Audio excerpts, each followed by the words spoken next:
my 2017 Camaro.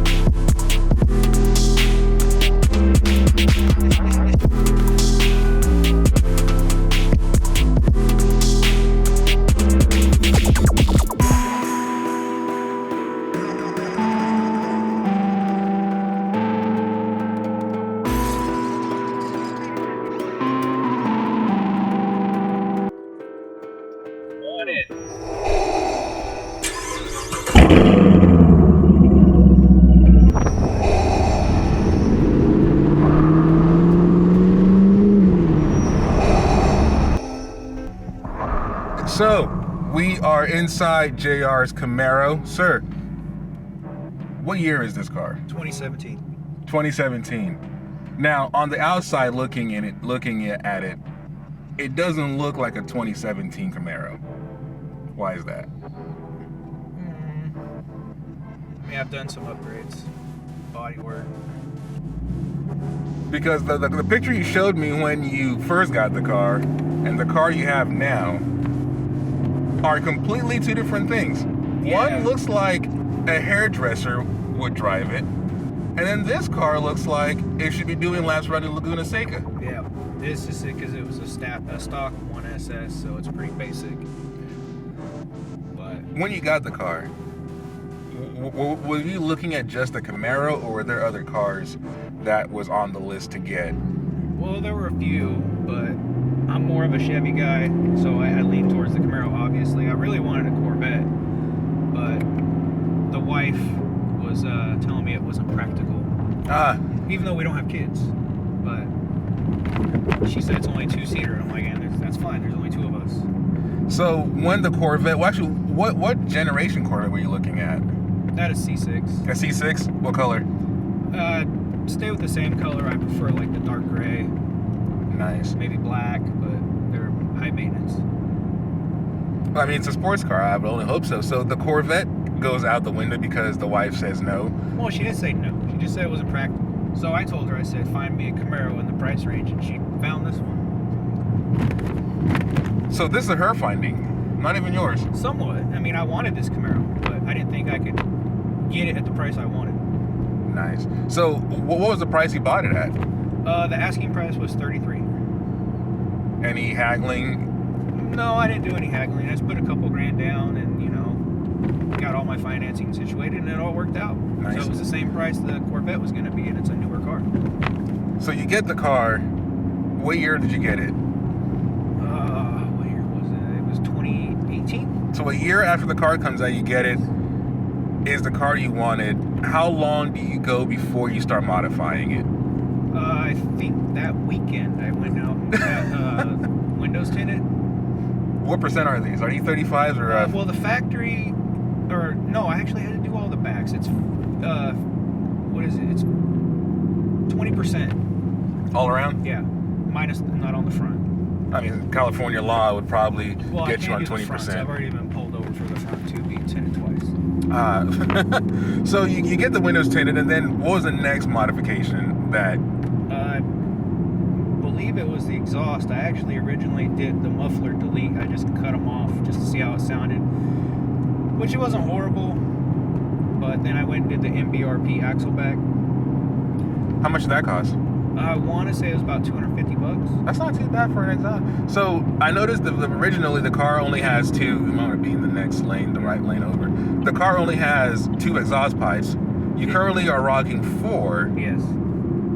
Was it just not to your standard of sound, or was it for performance reason why you got the exhaust pipe? For looks. For looks? Yeah. It looks very mean. It looks mean as hell. It looks mean as hell because the car I'm looking at right now looks like the ZL1. Yes. That's why I was so confused when you showed me the pictures of it before. I was like, this is not the same.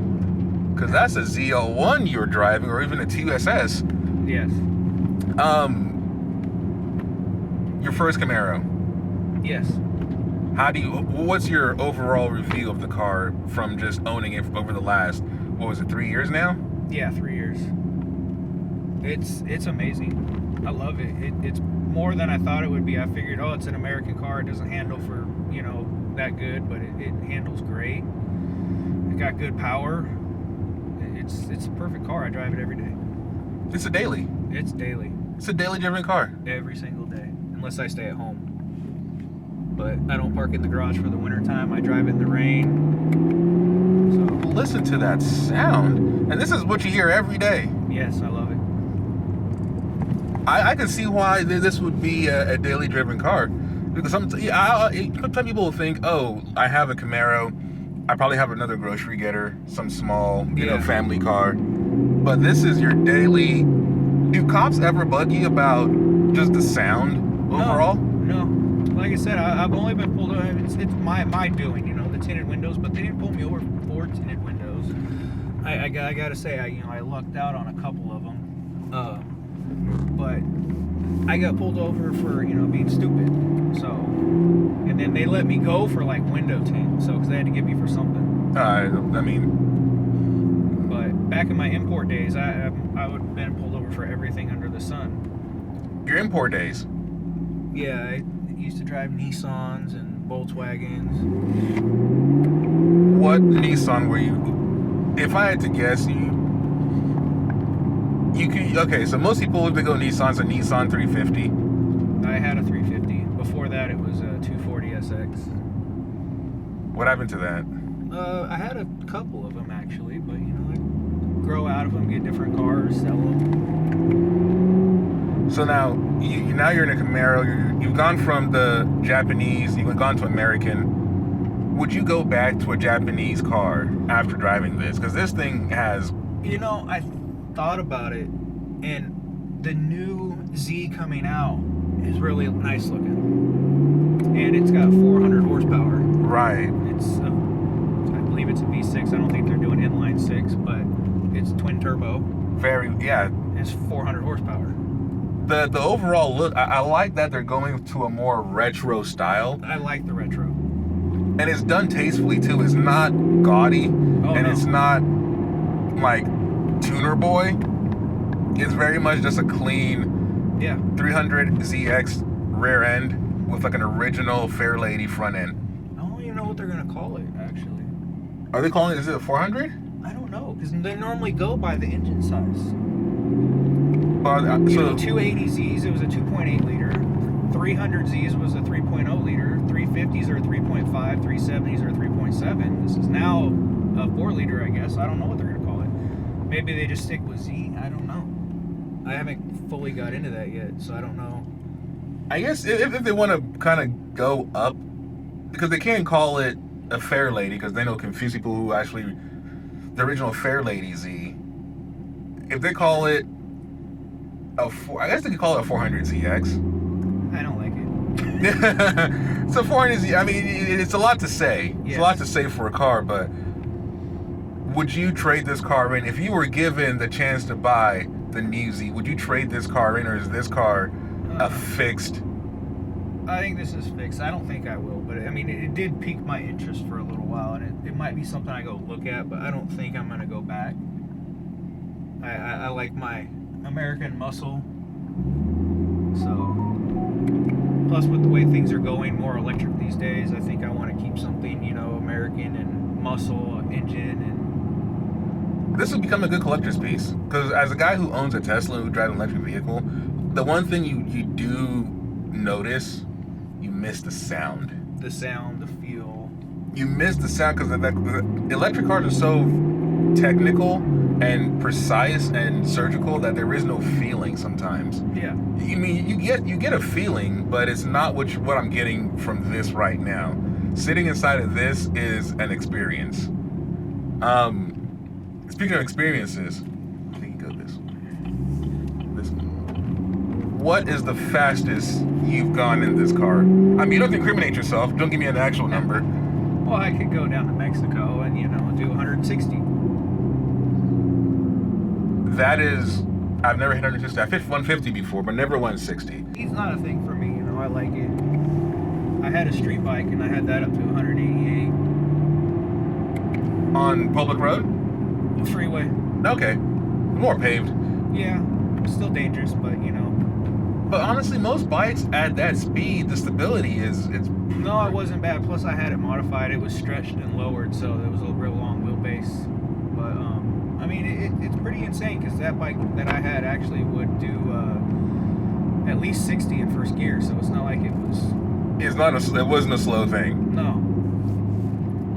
It's 1,000 cc Suzuki GSX Star. So.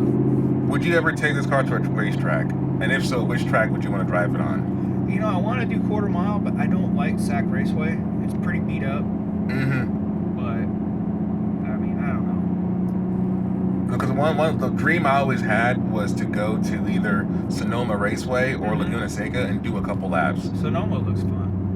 God, that nice hill down into I don't know what the thing is, turn 5 or 4. But yeah, I would definitely want to see you track this car because this car feels like it's wanting to go faster. Oh, it can go so fast. I take freeway on ramps. It's crazy how fast I can go around them and not break loose. I mean, so what tires are you rocking on this? Because those tires were beefy. They're the Continental. I forget the exact wordage on them, but they're basically the best summer tire you can buy. They're like the Extremes, whatever, but they're super sticky. And they actually handle really well in the wintertime. Yeah, because I noticed just by looking at them, they look like they grip really well. Oh, they do. I mean, a lot of people like Michelin's, and I mean, they're comparable. They're both good tires, but these are a little bit cheaper. I mean, living in Sacramento where it hardly rains, you don't really even need to swap out those tires even. No. But yeah, just these tires alone, I mean, like I said, a little bit cheaper. I mean, every little bit helps, but the two rear alone were $850. So. Jesus. 305, 30, 20. And I hope that's including labor, right? Not just. Yeah, dude. Mounting, balancing, that's it. And I can't rotate because they're staggered. So, what's the mileage you get out of out of a set of tires on this car? Truthfully, I really don't know yet. I unfortunately prematurely roasted a set because the alignment was off.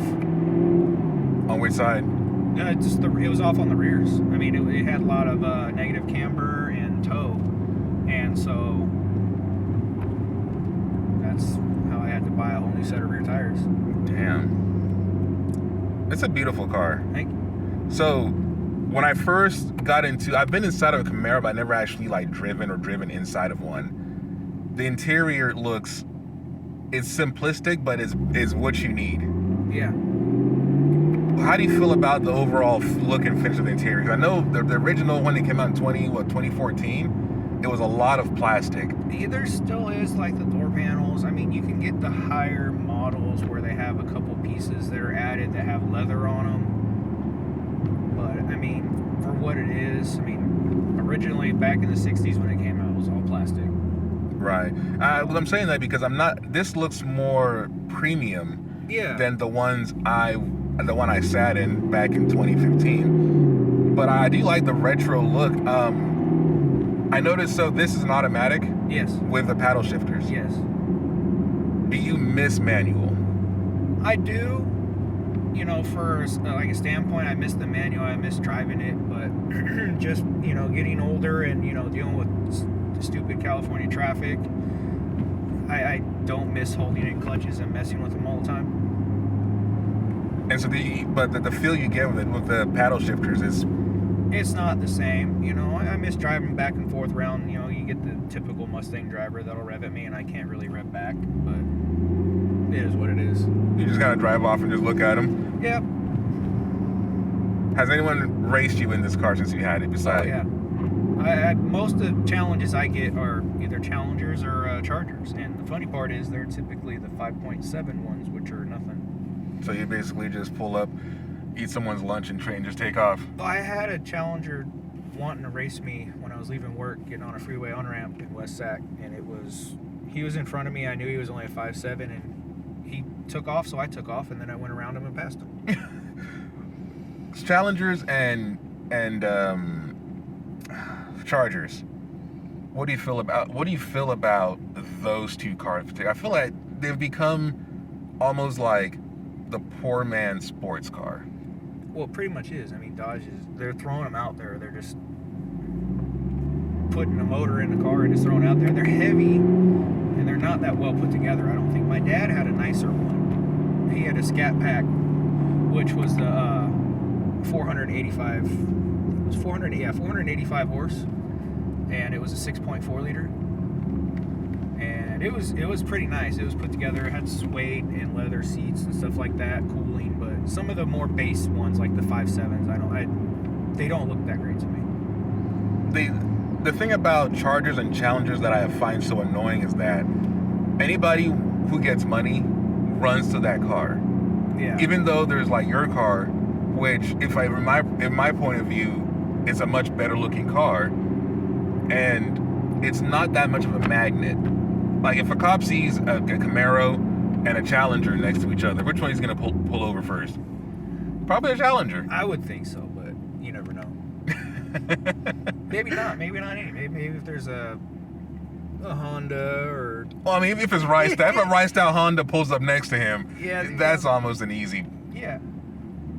But those were my old days. I even had that. I used to cruise with Camaros and Mustangs. I had my 240, and I got pulled over out of all of them. Every time. I was in the middle of the pack, and the cop pulled in between me and another Mustang. And they're looking at you. Over, and he was like, why, you know why I pulled you over? I was like, no, I don't. He's like, because you're modified exhaust. And I'm like... But what about the other 5 cars in the pack with us? And he straight up told me, he's like, because they're American. Wow. That was a long time ago, but you know, I know a lot of things have changed since then. But... You could have told him, well, this car was built, you know, in Mexico, well, technically. So. Oh my God, that's hilarious. You got America. That was basically the reason why. But God, this car is nice. Yeah, I love it. It drives great. Though, and the thing too is like all the performance add-ons you've done to this car is very tasteful. Thank you. The front splitter, the bumper, the exhaust, even the carbon fiber rear. This is a turn-only lane. Go in this direction. Okay. I guess you could have gone straight, but I'm trying to bring you back around because we went a little far out. Luckily, I kind of know where we're at right now, so yeah, I can take you back. We're just gonna go all the way down straight. The rear spoiler, everything on this car looks like it belongs, and it's not done gaudy or out of poor taste. I did a lot of research, thinking, and planning, and I mean, I've had the car almost 4 years now. So I mean, and I literally just bought the spoiler like a couple months ago. So it's just trying to get the right parts for the car that I thought would look the best. It definitely shows. Looking at it, I'm thinking you saved yourself how much money by not going for the higher tier model, but then getting the parts incrementally and doing it your own. I mean, if I would have got the highest tier, that would have been the Z01 1LE, which is supercharged with 200 more horsepower. But I mean, that's like what, $60,000-$70,000. Right. The 2SS higher model that would be higher than this, I want to say it's about another 10 grand more. I'm not 100% sure, but I probably saved that 10 grand, give or take. Put it in stocks. Buy it's done. It's my own. It's not someone else's 2SS. Yeah. It's different. It's enough that when you show somebody, you can tell a story behind it that isn't just, oh, yeah. I went to the store and bought this. I mean, yeah, I got the base model, but in the end, I don't need more. And I think that's probably, if you're going to tune a car, this is probably the best way to do it, is to take what was originally what it was, and then slowly but surely give it its own identity that reflects you, the driver. Yeah. Because a lot of people, you just get cars and... Well, they just want to get the best one because they want it already done, but it's like you can save so much money and personalize it at the same time. There's no soul if you just buy it. No. If you just buy it. Do that. I mean, it's not like I got the 1SS, I got less power. No, it's the same horsepower. Yeah. But how much of the power are you even going to use most of the time anyway? I use it as much as I can. I mean, I guess if you're thinking about like usable power, yeah. above 500 in the city, you're not freeway driving. I mean, it's a whole different. Theoretically, most speed limits are 40 miles an hour or 65 miles an hour, but so yeah, 455 horsepower is kind of overkill. Yeah. But dude, I appreciate you for taking us around and just showing us the car. no, This has been it's my first like cherry popping in the Camaro, and I bought a 2017 Model S, and if it wasn't for gas prices, you could have sold me on this car, because seeing it now and seeing just what is possible to do with it, I might have missed out. I might have missed out on something fun and cool. you don't have to pay for gas. You didn't have to pay for my $101 oil change today. 10 quarts of oil, synthetic, aren't cheap. On that note, I think I will go back to my Tesla. JR, thank you so much, man.